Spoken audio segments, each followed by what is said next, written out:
What is this tall and springy metal object I found at the thrift store in St. Louis?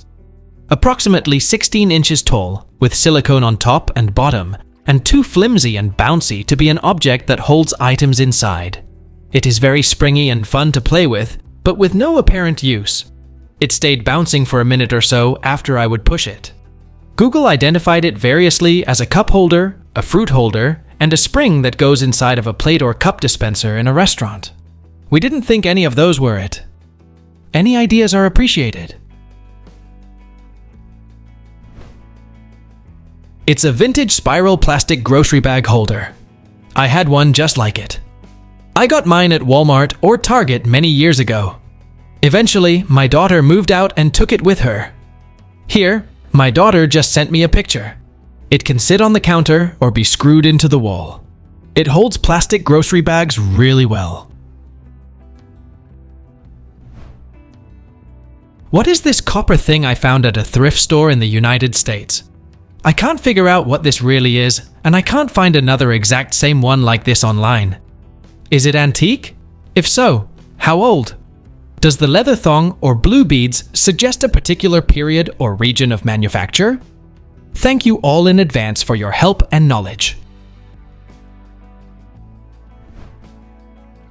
This item is an antique Tibetan copper and brass needle case, traditionally worn suspended from a belt as both a practical sewing kit and a decorative personal accessory. In traditional Himalayan cultures, women and nomadic travelers carried their essential sewing tools with them at all times, because textiles, wool, and leather clothing frequently required field repairs. These heavy-duty metal containers protected valuable steel needles from rust and breakage. Any idea what this is and how old? My wife and I got this as a gift for our wedding years ago. We stored it and forgot about it up until yesterday, when I was cleaning the attic. We moved shortly after we married, and then we had kids, so I guess we kinda lost track of it. We got it as a gift from her uncle. He's already dead, unfortunately. Any help or insight is much appreciated. This item is a 19th century Russian Orthodox folding quadriptych, a foldable winged altar. The foldable design allowed faithful individuals to carry representations of saints and feast days for protection during travel or daily work.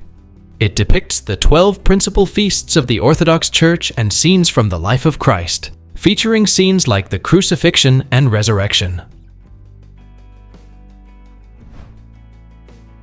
What is this metal item, possibly handheld with nozzle, found at a food processing plant? I haven't found any results for Smith Automatic or Food Tech Corp, based out of Dallas. The plant it was found in has been around for many decades, so I don't have a solid reference for when this item was last used. Any ideas at all of what it does or would be used for would be so appreciated.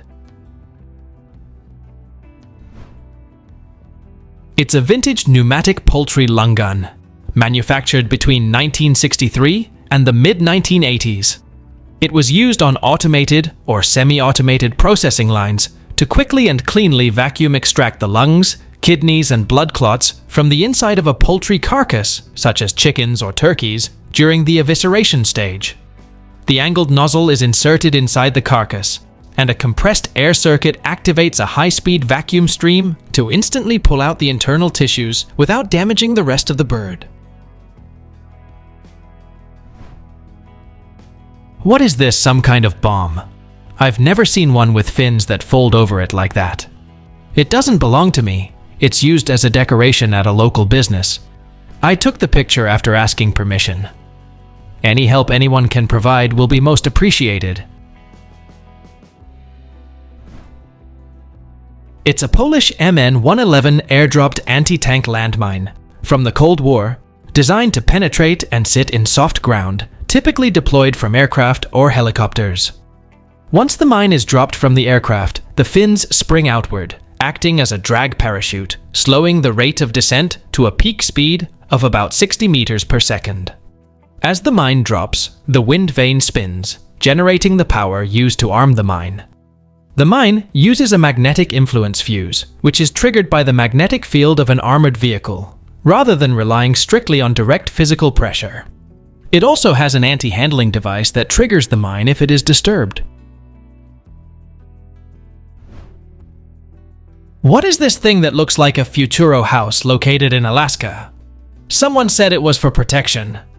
When I first saw it, I thought it was one of the playgrounds we used to play on. Do you guys have any idea? It's an oil platform escape pod from the 1960s, also known as a survival capsule. Developed when offshore drilling expanded into deeper waters, these pods provide a fire-resistant, self-righting refuge for workers to survive catastrophic accidents. It was designed to be released from the rig, dropping directly into the water and surfacing immediately. Their center of gravity ensures they will self-right even if capsized by massive waves or dropped upside down. They include an inboard motor, air filtration systems for sailing through burning oil, and basic provisions. What is this unknown antique tool found in an antique store in Minnesota? I've only been able to find one other image of this on the internet, and they didn't know either. It's a cast iron scissor-like tool. One of the ends is independent, and there is no sign of there ever having been a spring. You physically have to open and close the tool, and there is a 36 stamped on the inside of one of the blades, or whatever you want to call it. The other image I was able to find of one was down in Kansas. This leads me to believe it's some sort of country living or farm tool. I'm not sure if that helps. We've been puzzling over it for days, so any help is appreciated. It's an antique hay trolley sling trip, or grapple load quick release tool. It was patented on February 13, 1894, by William Gutenkunst of Milwaukee, Wisconsin.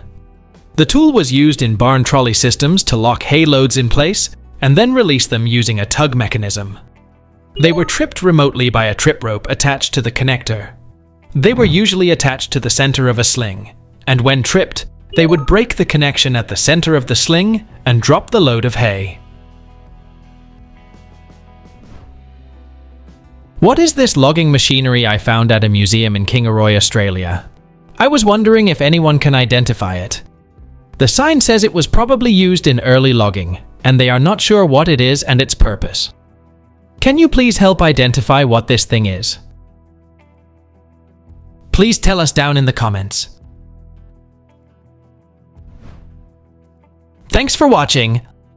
Let's make life fun.